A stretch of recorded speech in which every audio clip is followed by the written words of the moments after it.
প্রিয় দেশবাসী, আসসালামু আলাইকুম। ফেসবুকে দেখতেছি কিছু কিছু ফাতি নেতা আসিল না দেশের ফাতি নেতা মানুষের ঘর রাত্রে রাতে যায়, ঘর বাড়ি ভাঙছে, মানুষের উপরে হামলা করছে। এটা নাকি এখন সুর পাল্টাইতে আছে।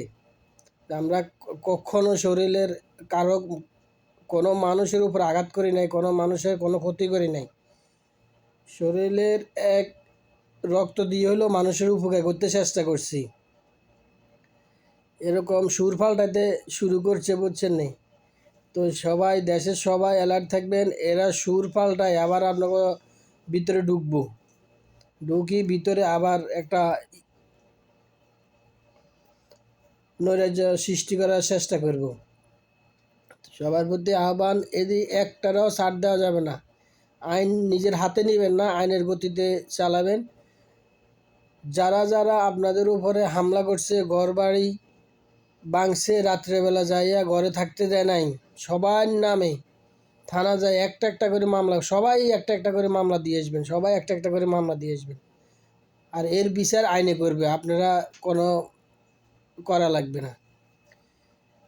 তো আমি নিজের চোখে দেখছি, রাতের 12টা বাজে আমি যখন দোকান থেকে দোকান বন্ধ করে যাই বাড়িতে, তখন দেখছি আমার গ্রামের একদল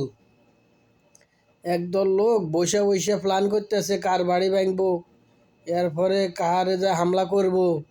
আর এখন বলতেছে আমরা না কারো উপরে কোনো ক্ষতি করি নাই, তারপরে কারো কোনো শরীরের রক্ত দিয়ে হলেও মানুষের উপকার করতে চেষ্টা করছি। চোরের বাচ্চারা, সিটিংয়েরা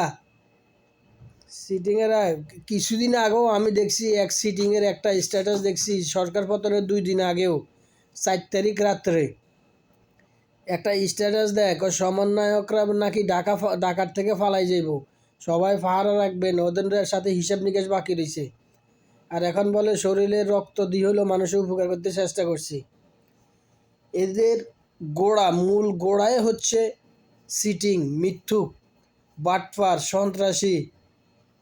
আর এদের ছেলেফেলারা ভালো হবে কত?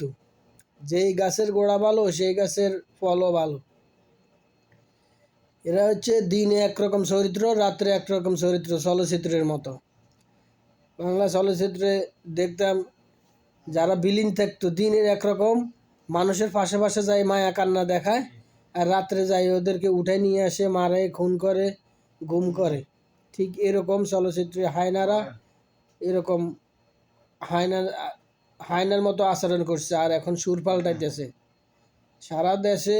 সবাই যারা যারা নির্যাতিত হয়েছেন, যাদের উপরে হামলা করা হয়েছে, ঘর বাড়ি ভাঙা হয়েছে, ঘরে থাকতে দেয় নাই, সবাই যে মামলা করবেন, সবাই মামলা করবেন, কেউ ডরাবেন না। এখন আর কেউ নাই যে আগে তো পুলিশের ভয় দেখাতো, রাত্রে আইসে পুলিশে উঠে নিয়ে যেত, এখন আর পুলিশে আর উঠাবে না, এখন পুলিশ তাদেরকে উল্টে ডিম দিব।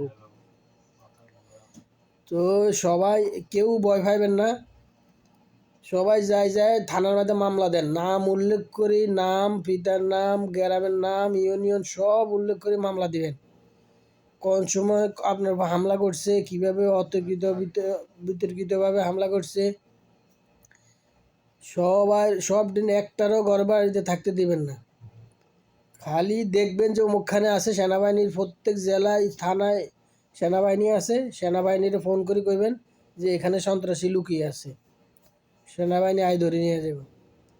তো সবাই ভালো থাকবেন। আল্লাহ হাফেজ, আসসালামু আলাইকুম।